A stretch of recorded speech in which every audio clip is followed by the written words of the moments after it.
So, welcome to the Directors Dialogue series. As I briefly mentioned, this is our sixth webinar to host in the Directors Dialogue series. This all started a couple years ago. I was at the National Planning Conference and heard the chair of the City Planning and Management Division speak on kind of getting together with other colleagues and talking about the things that you don't learn in planning school, connecting, networking. And so I wanted to create something similar to that. At the time, I was in a small city, and now I'm in a much larger city. But there's a lot of value in being connected to other planning professionals all across the country, learning from each other, especially as we cover those topics, again, like I mentioned, you don't cover in planning school. Briefly, I'm just going to talk about the division. APA City Planning and Management has a mission to support public sector planners and managers in their roles to build inclusive and sustainable cities and communities. We do that by increasing the understanding of planning as a key element of policy and public administration, and by promoting special needs of cities, including planning and management as the state and at the state and national levels of government. So we invite you to check out the division more. If you're not a member, please do scan the QR code, go to the website. We've got this webinar. We have a couple other different programs as a division that we run. I know we offer scholarships for the National Planning Conference. There's a lot of good things you can benefit from being a member of the division. And if I understand right, with the new APA membership structure, everyone gets one division free. So pick ours because it's the best division. And you can pay for the other ones if you still want to be in other ones. But yes, we're looking forward to that. I think that's going to reduce the barrier, especially for public sector employees, where we have to justify every extra dollar we spend on anything. We hope that with a free division membership, you consider APA City if you're not already in one. So without further ado, I hesitate to mention, or I forgot to mention, with the APA website update, we were not able to get the CM credit yet. But once they filter in all the updates and we can get through, we hope to get a CM credit for this. All of our other webinars has offered a CM credit. So, and you can check out all of our previous episodes on the YouTube channel right there at that link. So at this point, what I'm going to do is share a different screen here. We're going to kick off our call today, and I'll introduce myself. Forgive me for not doing so. My name is Lucas Raley. I'm the Director of Planning in McKinney, Texas, which is in the DFW Metroplex here in Texas. We're going to start by opening up with a Menti poll. And so if I can get back over here, I'm going to share a different screen. After I get out of this PowerPoint. My apologies. If I can find it.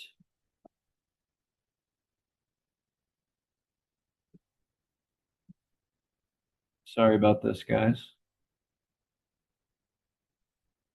I'm working out of we got a technology refresh in our city this week, and so I'm working off of a new laptop that does not have Zoom on it. Here we go. Okay, so if everyone can see this Mentimeter poll, we just wanted to start out, give our panelists a little bit more information about who is on the call, where you come from, what your context is. And so if you would not mind scanning or going to that website, put in the code, we'd love to know where you're from, as far as what is the population of the city you work in. Again, so we can get an idea of kind of the demographics of the members on our call today. And we've got about 80 people on the call. So once we get a little bit over 60 responses, we'll move on. I've got 4 questions for us today.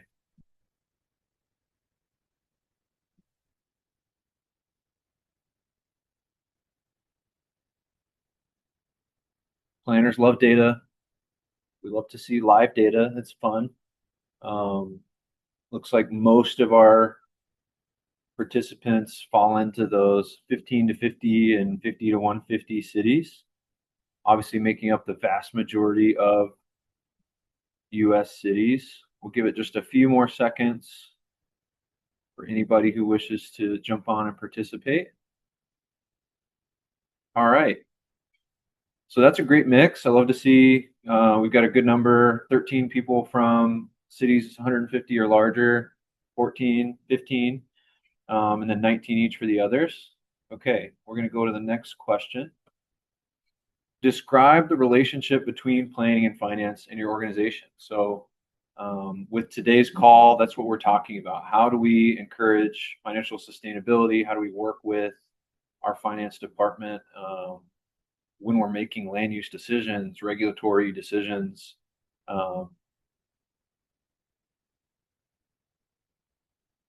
Little bit of humor there. Sometimes you may see your finance team in the hall. Maybe that's the only time you see them. We've got some people that are in that situation. Most of us falling into the some coordination category.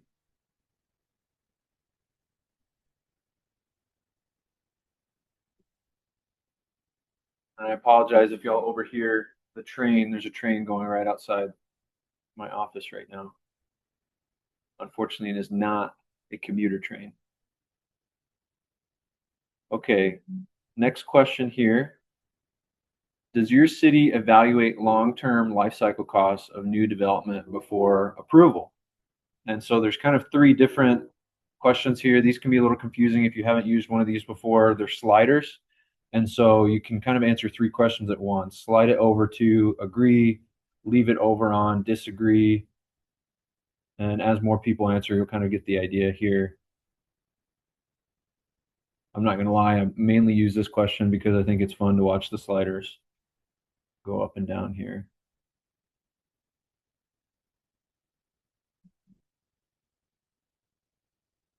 All right.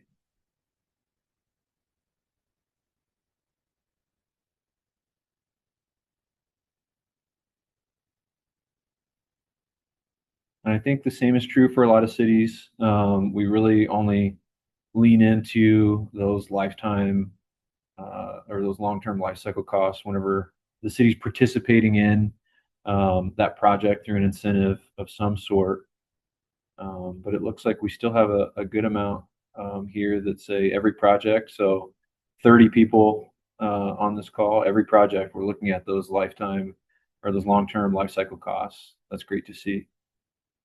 All right. And then the last question, candidly, what is driving most of the development decisions in your community? And I apologize, there's not a fill in the blank for other, but we've got three choices here. Is it political pressure? Is it market demand? Long-term fiscal analysis? What's driving those development decisions in your community?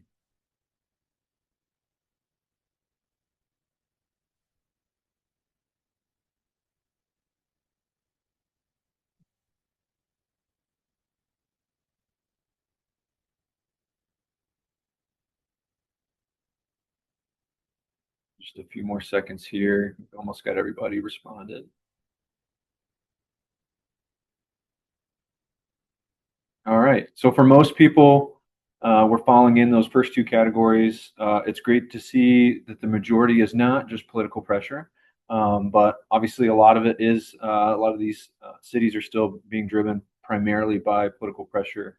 Only a couple saying that they're really using long-term fiscal analysis to drive those development decisions. So thank you all so much for obliging, giving us that kind of context as we get started today.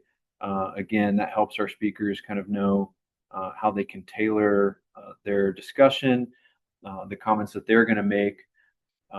As we go through this, I'm going to introduce both of our speakers, and then there is a Q&A option here.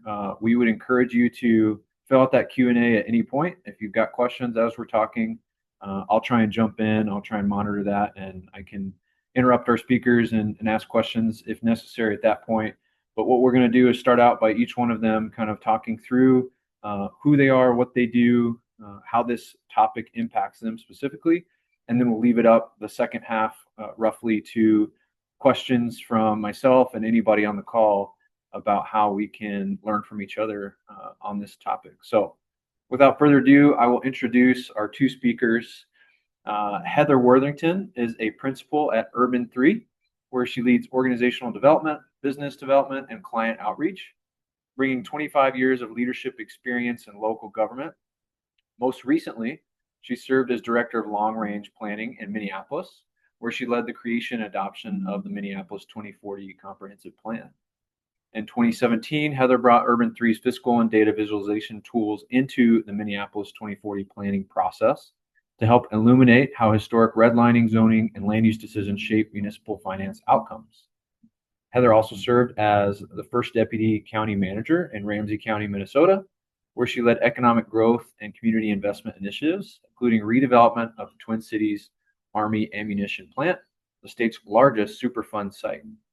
She teaches in the Hamline University Master of Public Administration program, is a past president of the Minnesota City County Management Association, and was among the first ICMA credentialed city managers in Minnesota.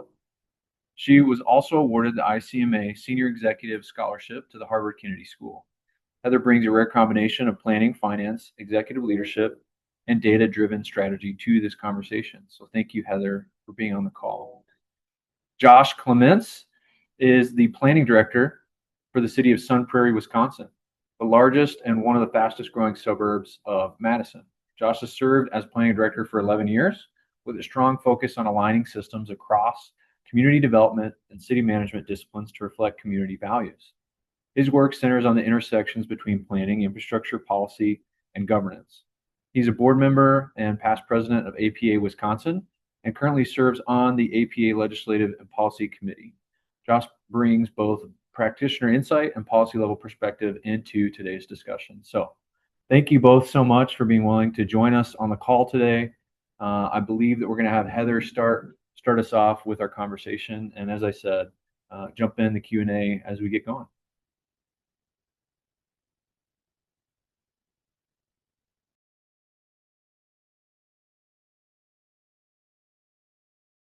Heather, if you can unmute for us. That was so 2020. All right. Good afternoon, everybody. Nice to see everybody here, and thank you. Thanks for attending today. I'm just gonna pull this up. Can you all see a screen that says Urban 3? Excellent. I'm gonna go into play mode here. Well, you probably are familiar a little bit with Urban 3's work, and we do what we call land use economics. And today I'm going to walk you through some of our greatest hits for what we like to call the economics of community design. So let's get started here.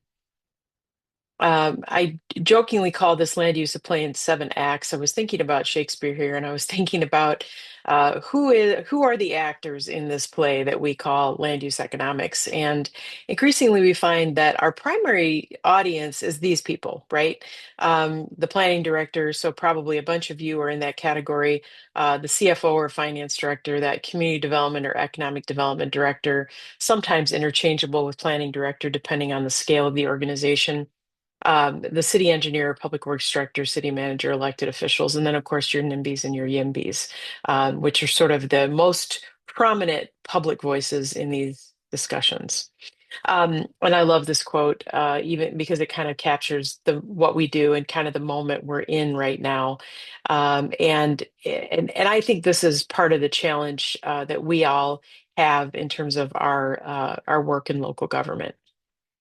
So let's jump into the tax system discussion. We like to begin every conversation with an understanding, a shared understanding of how services are funded at the local level. And as planners, we often have a line of sight to this, but we're not necessarily directly involved in the decision making here. This is primarily a city manager, city finance officer kind of thing.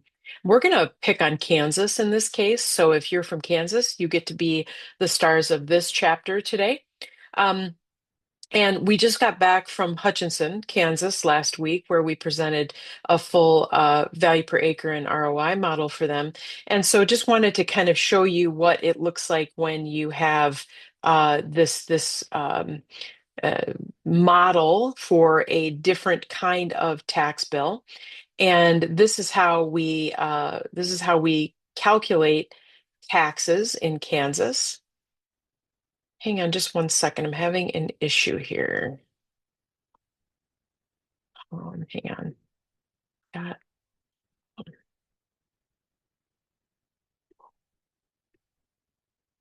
hmm. So this is what it looks like in Kansas for commercial and residential breakdown and the tax rate, and then you back into this mill levy, and that's your final tax bill. Hang on one second.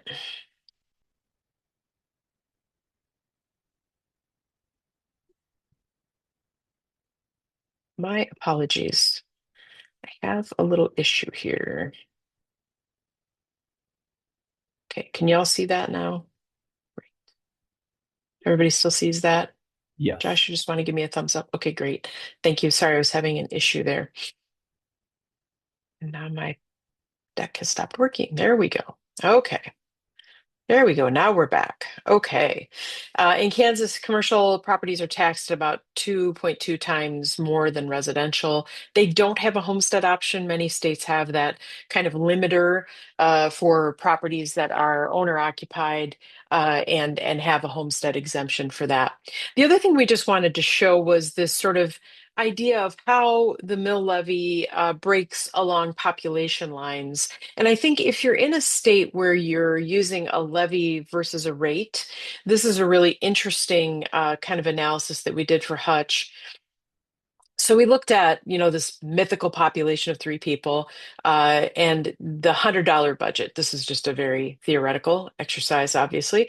Dividing that budget amongst those residents, we get to a mill rate of 11.1%. The question that Hutch asked us was, well, what if there are more people? And of course, they're anticipating some population growth. Their budget is not going to shift, but the number of people sharing in that budget and that results in a much lower mill rate for Hutchinson. So, another example of how you can use math to explain and kind of demystify, decomplicate some of these bigger land use issues by looking at the numbers, by looking at the data.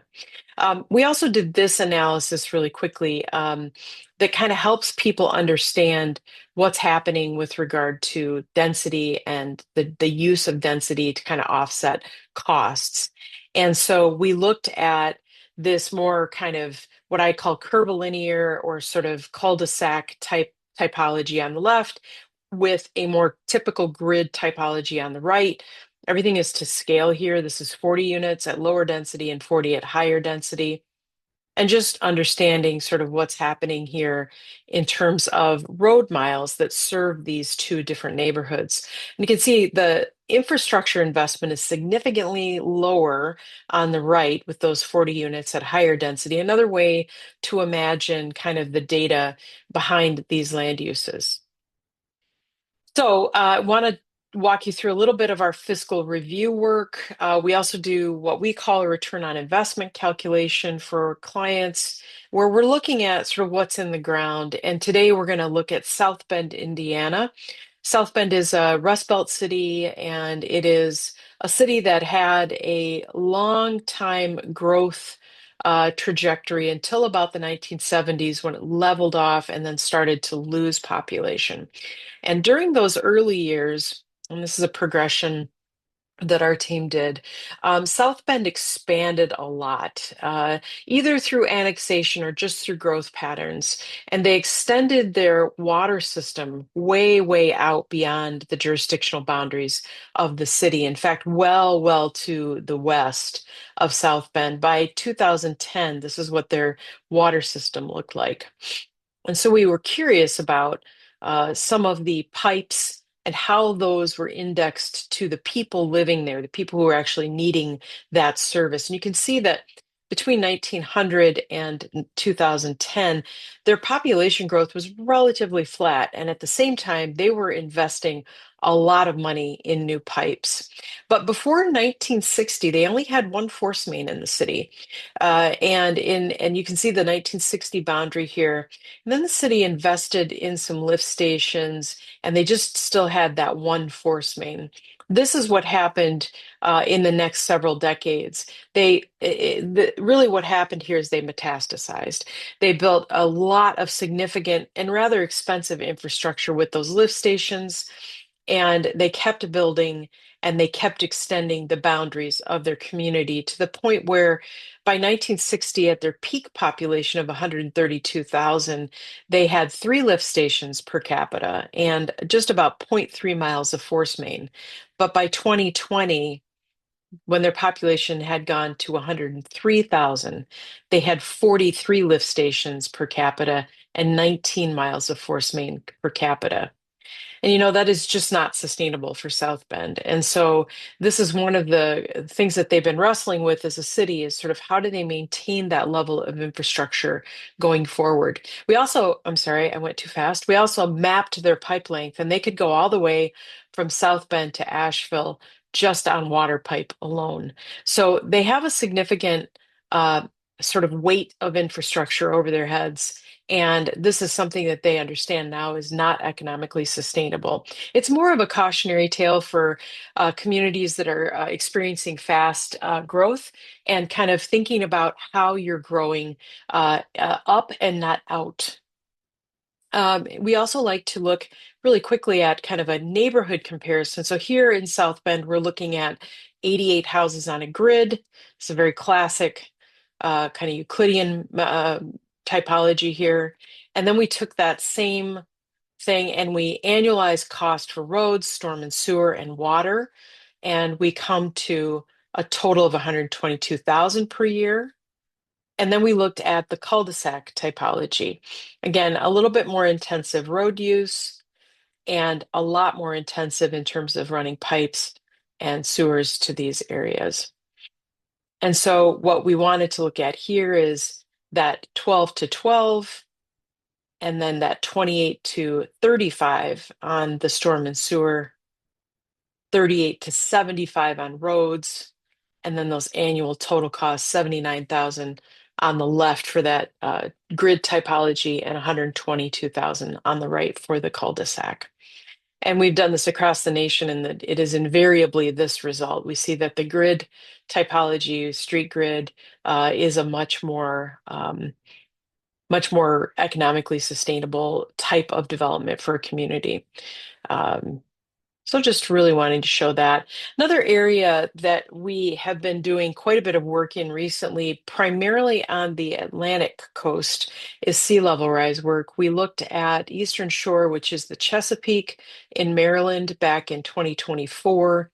And these were the three inlets we mapped to find kind of an average sea level rise within this part of the sort of mid-Atlantic.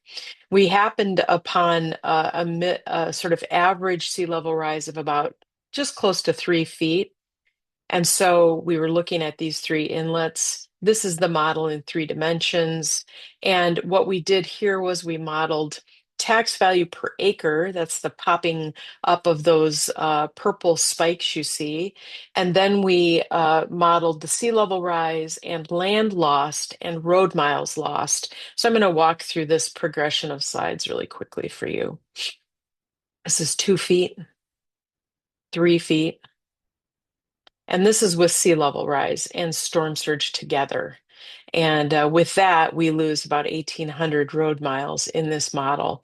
This is really helping Eastern Shore Land Conservancy think differently about where to put new development to accommodate some of the population growth that the Chesapeake area will see over the next couple of decades. And we did model it right up to 10 feet. So that's our Chesapeake Bay retriever there. And then we looked at the economic value, the impact of sea level rise and storm surge on these communities.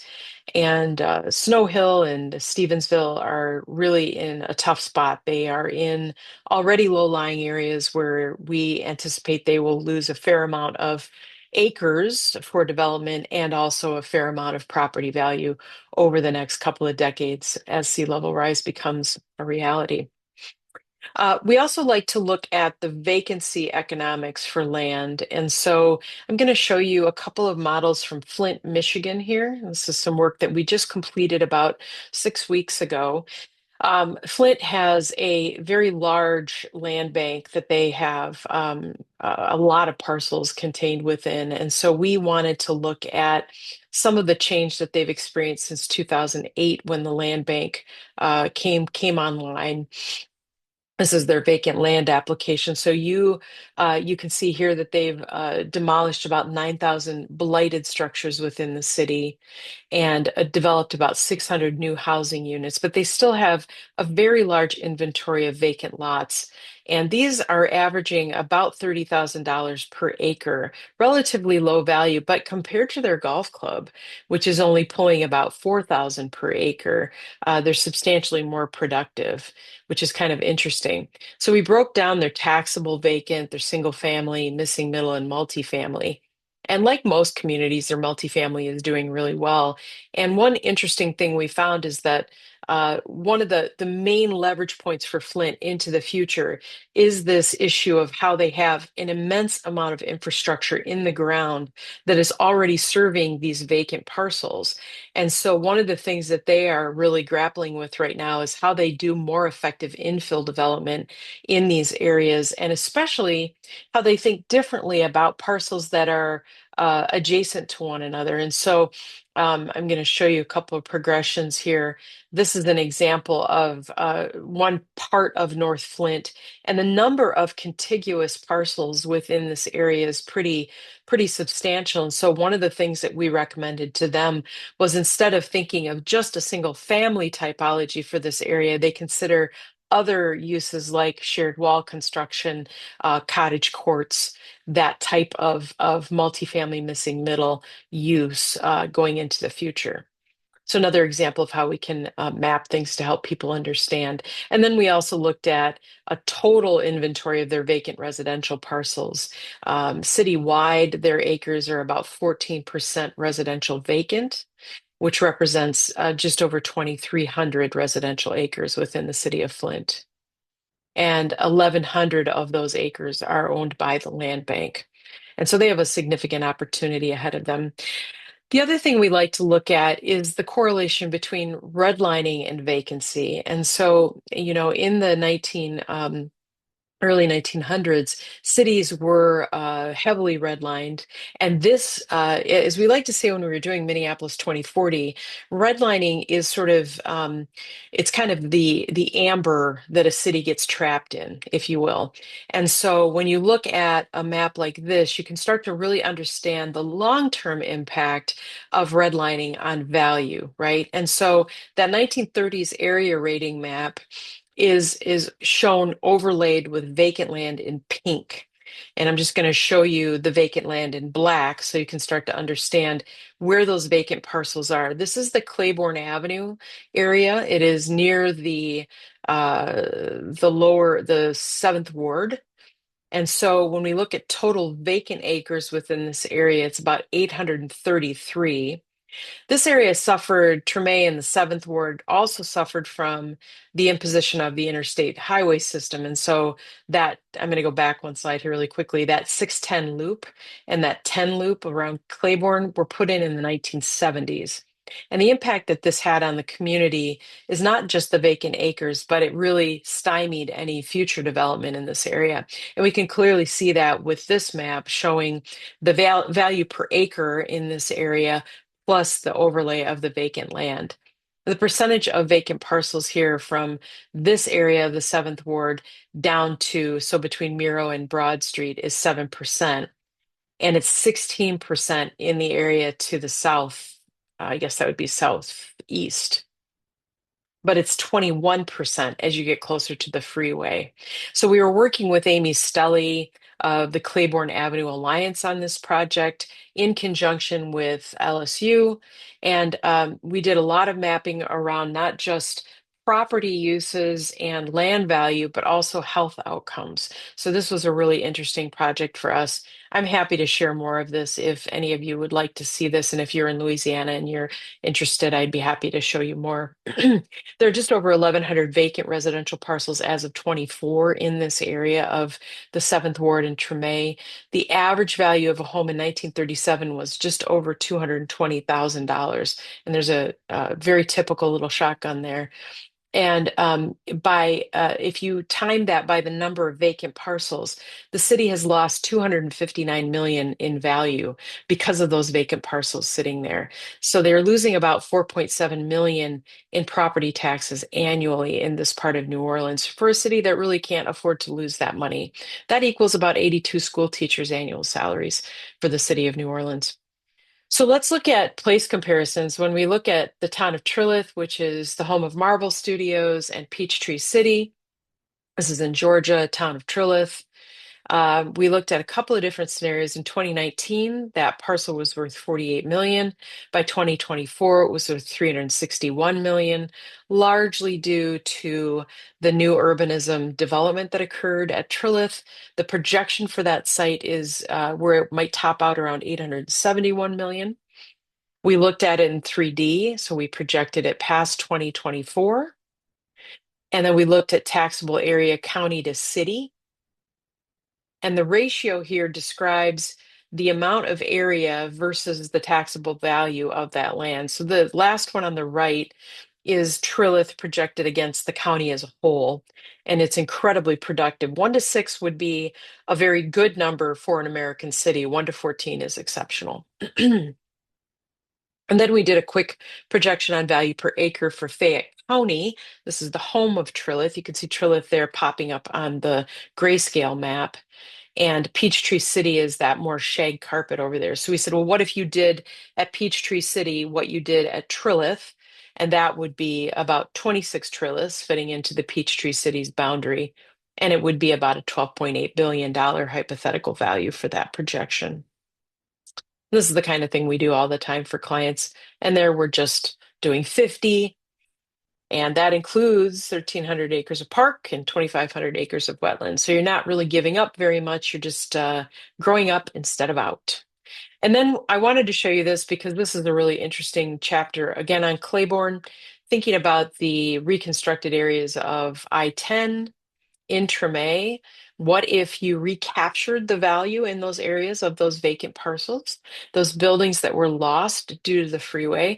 Now, actually, Urban 3 pioneered this work for us in Minneapolis by putting value back into the I-94 corridor, which was built in the 1950s through Minneapolis and took out a historic Black neighborhood when it was created. So we did the same thing for Claiborne. And we show that total building square feet decreasing significantly over time by almost 100,000 acres or 100,000 square feet. And you can see these are some of the neighborhood examples of really high value parcels within this area. So this is what New Orleans sort of took off the table when they tore down those properties, when the Federal Highway Administration tore down those properties to build I-10.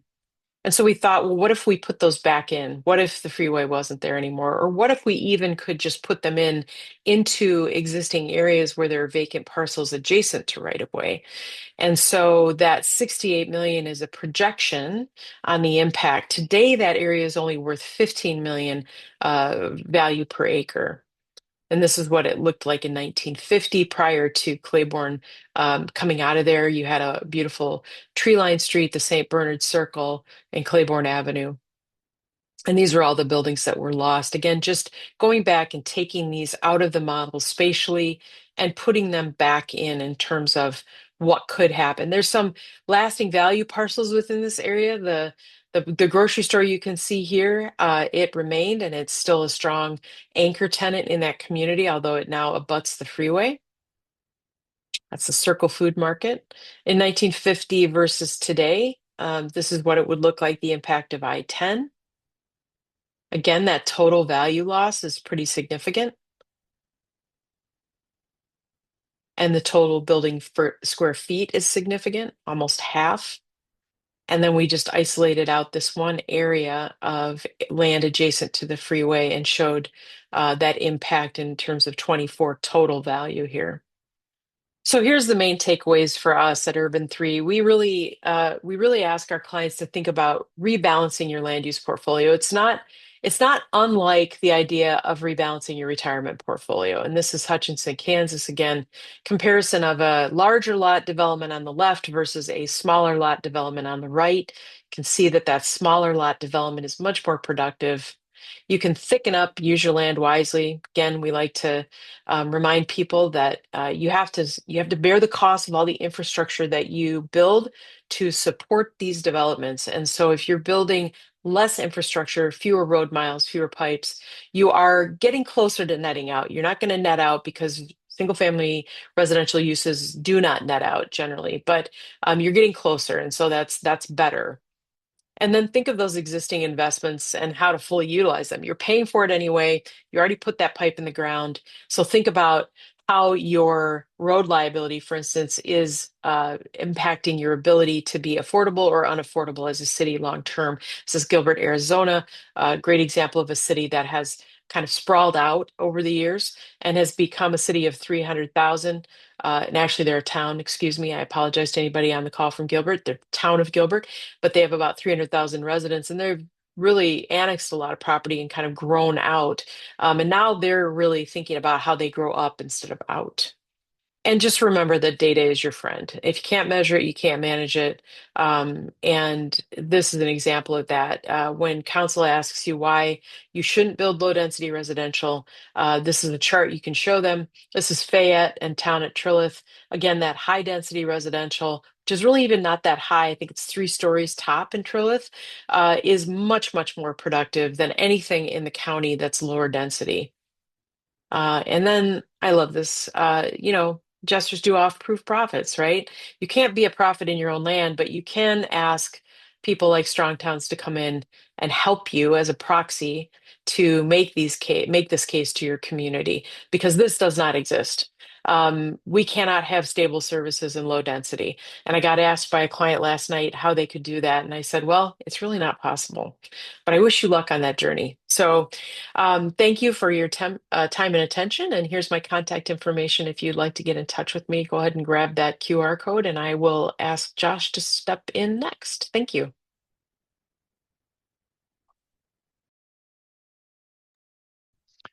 All right, thank you. I'm going to try to get this up on my screen and maintain my speaker notes if I can.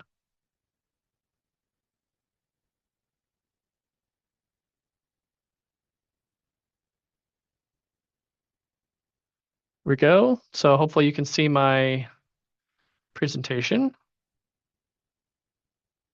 Looking for thumbs up. All right, here we go. So Got it. we got about 20 minutes left in our time. I'm going to hopefully take maybe 12 to 15. So there may be maybe skip a few slides here we have prepared. So I'm going to launch right into it. So thanks for joining me. My name is Josh Clements, Planning Director for the City of Sun Prairie. I've been here for a little over 4 years. So where are we in the world? We're just outside of the city of Madison, a city about 40,000. The Sun Prairie is growing at about 1,000 residents per year. Madison itself is growing also considerably, one of the fastest growing cities in the Midwest. Looking out to 2050, our projection is continue considerable growth, and so that's the environment that we're trying to to work in. I know this is not, necessarily the situation that the communities such as Flint are working in, where you having some tougher budgetary decisions, but we do have growth, infill, and edge, and so we do have those choices to hopefully inform. So I'm going to talk a little bit about the finance planning nexus. So Heather was able to talk about what Urban 3 brings to the table. I'm going to talk a little bit about what kind of a bootstrapping type of project from coming from the municipal staff can look like, and then what do we do with it? And really, what I'm trying to focus on is linking of revenues and expenditures with those planning and development decisions, because like we saw with the Menti question, it's often not even considered in a lot of those decisions, and then people wonder why their taxes are going up and why their services are under stress. So since it's the theme of the day, I also was using quotes. This is one that I use a lot from Brent Tordarian. He's a former planning director in Vancouver, British Columbia. The truth about a city's aspirations isn't found in its vision; it's found in its budget. That's something that I've used consistently for the past few years as we talk about how do we implement our plans, and then as a planning director, how do you kind of focus on the communication and alignment of what our plans are and getting them implemented. So ultimately, these studies are a communication tool to our elected officials and the public. Inspired by work such as Urban 3 and Strong Town, seeing these types of images, we went about creating one ourselves. So this is parcel level data. We had to do some data hygiene to make these work. We found kind of some weird oddities that we had to track down. But this is a similar activity here for the City of Sun Prairie. Our historic core is kind of off to the right, actually. The most of the growth has been to the west, which is towards the city of Madison. Our historic core was founded in the 1860s, and so we have some historic downtown, although most of the growth in the city has happened post 1960 in a kind of conventional suburban context. And then you can see these highlights of some of those compact mixed intensity neighborhoods that have been built in the last 15 or 20 years, kind of in juxtaposition to kind of more Euclidean type developments right next door. I'm going to kind of skip through our methodology a little bit. Happy to take the emails to help talk about how we had to work with our GIS department, our assessing department, to figure out how do we collect our revenues and cost data. The purpose of this was that to pursue this over the last years to conduct a local research activity to inform communication and policy, because we've used those studies from elsewhere and then people just wring their hands and say, well, we're special. We're not Fayetteville, we're not Madison next door, we're special. We need local data. It's like, well, okay, well, we can show you that gravity still does exist here. So the purpose was to identify different housing types and densities and how this impacts cost and revenue. What we did do in our methodology is we used census blocks to identify the neighborhoods, and that's so we could have a population estimate. An alternative methodology was just to look at like number of households or square footage of buildings. But for some of our services, they wanted kind of per capita estimates, so we use the census blocks as a proxy, which makes it kind of messy. And then we identified 10 different study areas of various intensities, everything from kind of our lower density, single family, and then a variety of increasing intensities from that. Kind of breeze through our tables a little bit, but generally we worked with each service department, public works, streets, forestry, infrastructure departments in particular, to get real costs. So we used the average of the last 3 years of our actual bids, our actual projects, not just like a regional average or some other assumption. And then we looked at over a 50-year time horizon. Most of our infrastructure, at least our surface infrastructure and our climate, lasts between 40 and 50 years. And then there's a kind of an interim rehab that typically happens around year 20 or 25. So we built those in because a lot of development looks really great in the short term. You're getting free infrastructure from the developer. They're building it, paying for it. The Ponzi scheme is you get all your revenue in the first few years, and then as those costs pile up over time, you have enough neighborhoods on your books and you're underwater pretty quickly. And then so our limitations were that we looked only at really things that were clearly spatial, our infrastructure. We're struggling to get actual like service call data from police, fire, EMS. That's coming along more slowly. So this is a work in progress that I'm talking about. And then just some examples of what the snapshots of what we're looking at. I'm not going to go through all 10 of them. These are just 2 examples. Again, working with census blocks really limited us. Depending on how this study goes, we may create a kind of companion study that would look not be constrained to census blocks. But one on the left is a mixed use area. We have a large apartment building, a couple small, older, I think 8 plexes, and then a couple commercial buildings along our kind of main street. And then Smith's Crossing, which is kind of a new urbanist neighborhood that started in about 2001 and is kind of mostly built out, but that shows kind of a range of housing types from apartment buildings in the 60 to 80 unit range down to single family, twin homes, and then alley loaded single family. So kind of the spectrum there. And so we created charts like these. Again, I don't expect you to read them, just kind of show you what the outputs look like. And what we're driving towards is stuff like this. Is that housing density per acre? How does that result in assessed value? What's the ratio of assessed value to street mile? Being a pretty good proxy for what your utility costs are going to, infrastructure utility costs are going to be. And then getting down to a ratio, at least in our study, of how much of a revenue from these areas is invested in infrastructure, assuming a 50-year life cycle. And as you can see, the disparities are pretty stark. On the left, you have the lower intensity single family. These neighborhoods were built primarily in the 60s and 70s. Kind of compact single family in the middle. And then moving more towards multifamily and then kind of mixed use on the right. I would say our mixed use areas are not very high intensity. They're kind of suburban mixed use, so that's where you kind of see a little bit of a dip in those as compared to some of the more dense multifamily where they don't have almost any surface parking at all. Where most of our mixed use areas still do have surface parking, which kind of drives up the infrastructure costs. So we look at this and we say, just looking at it from an infrastructure perspective, why aren't we building, more of the catalyst or the springs where we're right around 10% of their tax revenue is going to infrastructure, where the ones on the left, are considerably different. And some of these buildings are not new. So like the Springs West is a 20-year-old project. The Catalyst is about a 10 or 12-year-old project. So they aren't necessarily the shiny brand new ones that just look good from a valuation perspective. Even some of our more dated multifamily, the one here, the McHenry area, the multifamily there is 40 to 50 years old.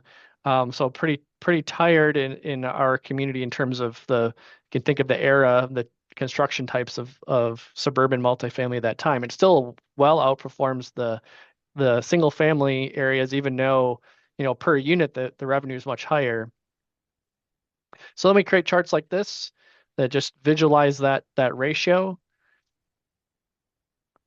And so how are we using this? Where is this going from a local government perspective? So we're currently replacing our zoning and subdivision ordinance. So it's a tool to talk about what kind of intensity do we allow, what do we allow by right, and under what conditions. Our current zoning code is from the 1980s. So as you can imagine, it makes single family and commercial strip mall type development really, really easy. It makes almost everything else have to go through a plan development process or some other highly burdensome special exception process. We're also preparing for an update of our comprehensive plan. So our current comprehensive plan struggled with this. It didn't have the data backing. So as we update our comp plan, we hope to bake this into how we approach these decisions. And then as a note, this is not yet a model to evaluate future development. So we have a couple developments that are proposed, and we just don't have the quality of the data quite yet to use it to evaluate a new development. But we can use it to kind of inform, generally speaking, the developments that have these types of characteristics tend to perform better. We're working towards it being, more evaluative tool. And our conclusions to date is this is not a full fiscal impact study. It's street and spatial related infrastructure only. It doesn't take the service data into consideration. It takes infrastructure service into consideration, but not police, fire, EMS. We're working on getting actual data for that. So we're doing a proportional value method rather than a per capita method. So we're going to look at it both ways, but we really want actual call data. One of the things we hear is, gosh, those apartments, they just have so many police and fire and EMS calls that they just got to be service burdensome. Well, our initial results show that's not true. Even the older multifamily, which have management challenges and do tend to get a lot higher police and fire calls, they still look very good from a cost benefit perspective um, as compared to most neighborhoods. So anytime you have a bunch of things congregating, of course you see police and fire and EMS there more often because there's just more people. But that's not really offset by the value. And so we recognize that the way we develop has significant impacts on future costs to the public. It's not the only thing that we care about. Budget's not the only reason why we propose public policy decisions, but it's often the one, at least in recent history in suburban context, that has been completely absent. So we're trying to reintroduce this as a way to talk about, okay, what are the facts about apartment development and the impacts on our budget? Because it is pretty contrary to many of the biases we hear in public meetings. Again, this is a communication tool. Ultimately, it's only as good a tool as you have to use. And we also are using this to talk about other things such as transit, economic development, ag, environmental protection, and climate impacts. Just so happens that the areas that perform well financially tend to perform well on all these other metrics. And we're working on aligning our data to be able to show that. So I breezed through this pretty quickly. We're not yet in a publishable report format, but we're getting close. And be happy to answer any questions about our methodology, our challenges with the data, and how we're hoping to use this in the future. Awesome. Well, thank you both again so much for your presentations. I wish we had more time because there's a ton of questions I think we could all ask. I am going to just ask at least one of each of you because I think that this gives us all a lot to think about. Josh, I want to start with you. How are you taking all the work that you're doing, and is there a place that you're trying to engage and involve your city finance department in this work so that it's not just the crazy planner coming up and saying we need to change all of our land use regulations because I'm the planner and that's what's best? Yep. Good question. So fortunately, this is the second community I've worked with as a director. Both of our administrators I've worked for get it. They've been exposed to this content before me, which is good. I think what they've been looking for is just for our planning staff and other departments to be able to bring the data to talk about this as an issue. And where it gets a little bit more difficult is when you're getting into the annual budget process, when people are making decisions about, do we staff this position or that position? That's kind of a little outside of what we're trying to do. What we do attempt to do is when we talk to our elected officials or finance professionals in broad strokes to talk about our budget is what it is. Development's not going to change this in the short term, but how did we get here and how do we try to resolve these things? Because at least in Wisconsin, similar to Kansas, most of our budget in local government comes from property taxes. We don't have local option sales taxes or income taxes. Those are all intercepted by the state, and they've been sharing less and less and less over time. And so we're relying more and more on property taxes, which makes this mismatch even more extreme for us. And it's helping to educate our elected officials on this. Is that if you're hearing from your constituents about anxiety about property tax rates, but you're also hearing from them in public hearings anxieties about certain types of development, it's a prime time to talk about how these things are related. And we're trying to equip them with data and some good illustrations so that they can be well prepared for it. That's awesome. Okay, Heather, my one for you. There's people from all over on this conversation. What is, in your experience, when you're working with clients all across the country, what do you see as the easiest first step for a city to take whenever you show them all this data, even their own financial data, and they realize, oh no, we're in the hole or we're going to be very soon? What's the first step? Yeah, I think the easiest thing to do is think about your minimum buildable lot. Increasingly, this is the conversation I'm having with clients all over the country. And minimum buildable lot is a really huge opportunity for you to do what our council member Lisa Bender in Minneapolis called gentle density. I think she kind of coined that.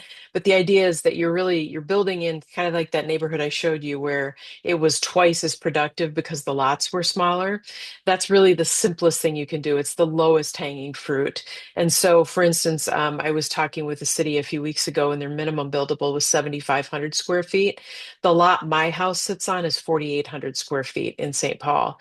And so that's a significant change, sure, in terms of overall square feet, but it visually doesn't look that different. It's a relatively small input, but it has a really important multiplier effect in terms of how you're generating revenue, and more importantly, how you're using existing infrastructure. And that's the key, right? Is that you leverage that infrastructure that you already have in the ground. Awesome. Thank you so much. Um, Let me answer this quick one, or have Josh answer this quick one. We had one for you that said, what would have been your preferred sample instead of census block groups? Well, good question. So we only use census block because it's population. Um, that was kind of the key is if we move away from per capita types of measures, then we can use like actual what's happening on the ground in reality, because a lot of the census blocks really, it looks like, how did they even draw this? It's kind of just head scratcher, right? So that just would make the study look different.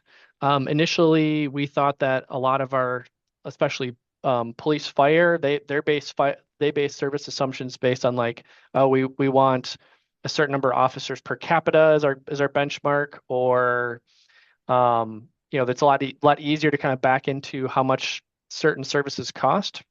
But we anticipate doing another study so that we've continued to refine what data we have available to us through our GIS department.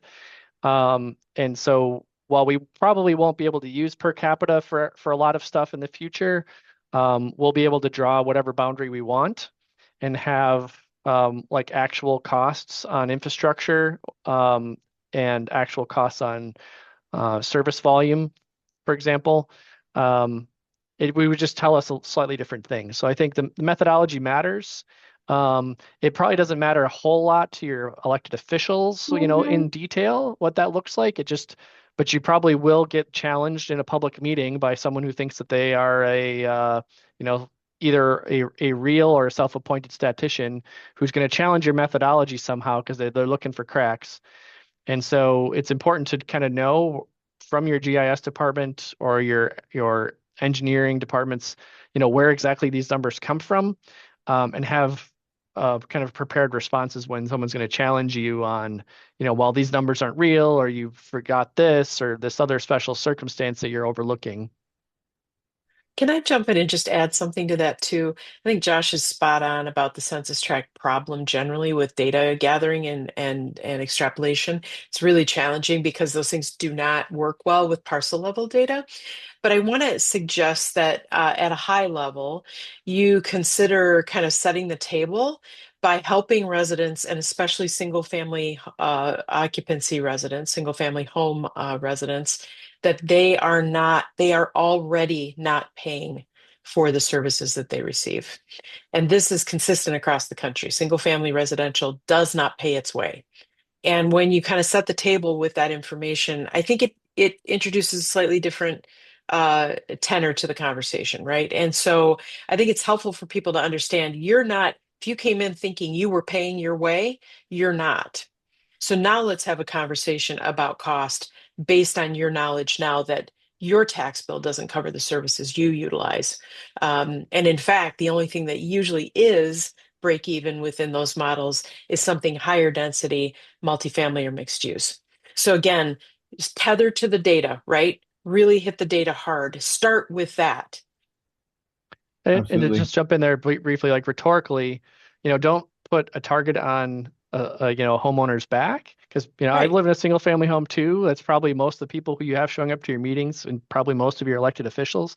It's just say, look, we're just talking about the budget here. We have to make Yep. financial choices, Mhm. and that's just the fact of where our revenue is coming from and where our costs are, and single family homes are a large portion of most of our communities. That's not a value statement. It's just a fact. Just Um, reality. and it has impacts on your budget. Um, in Sun Prairie, in our region, we're a housing for all type of perspective. We encourage more housing of all types. Just recognize that there are real cost benefits of that. Hmm. And Yeah. we're going to have more single family home building. It's still, very high demand, and some fraction of people are able to afford that. Um, just got to be have your elected officials aware that there are trade-offs, and especially when you're talking about using zoning or some other tool to restrain certain housing types, you're intervening in the market. And so they should know, why are we intervening in the market? What are we trying to achieve? And if it's because we think it's going to be better for our budget, or if it's going to be better for housing availability, they're wrong. But if they think that they want to perpetuate certain land uses, they just have to be willing to deal with the consequences, which is going to mean either higher taxes or less services or both. Yeah, that's exactly right. Well, there's some of you we didn't get to your question. I apologize. We didn't get to answer all of those. Please do reach out to us, any of us, if you want to ask those questions via email. Josh and I are both public servants, so you can find us on the internet. We can't hide. Look us up, uh, LinkedIn as well. Heather, I believe we put your email in the chat. You had it up earlier, heather@urban3.com. Reach out to us with any of the questions we didn't get to answer. Thank you so much for joining. Thank you again to our speakers. We appreciate you being willing to come on and talk about this pressing matter with us. And we look forward to the next webinar that we'll have next quarter. So stay tuned for Great. that. Thank you, Lucas. Thanks, Josh. Absolutely. Have a Thanks, great afternoon, Patrice. everybody. Okay. Thanks. Thanks, y'all. Bye-bye.